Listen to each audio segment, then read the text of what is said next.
ఏం రా లియో బాబు? అమ్మో అమ్మో ఫైటింగ్ చేస్తాడు లియో బాబు. ఏమైంది నాన్న? వీడికైతే డాడీయే కావాలి, ఇంకెవ్వరు వద్దు. దాన్ని పోతానా?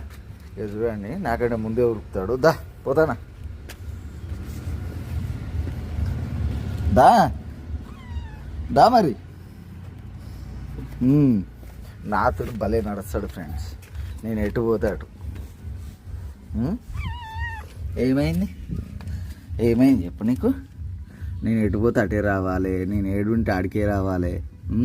డాడీనే మందలియాలి, ఎవరిని దగ్గర రానియొద్దు. ఎవరైనా ఎక్స్ట్రాలు చెప్తే ఉరుకి కొట్టాలి వాళ్ళని. డాడీ మీద ఇంత ప్రేమ పెంచుకున్నావు ఏందిరా నువ్వు లియో? నేను 4 రోజులు లేకపోతే బెంగ పెట్టుకున్నాడు. వచ్చిన కాంచనిగా నన్ను వదలట్లేడు. మళ్ళీ నన్ను వదిలిపెడతాడో డాడీ అని. సరేలే, నేను వదిలిపెట్టానులే.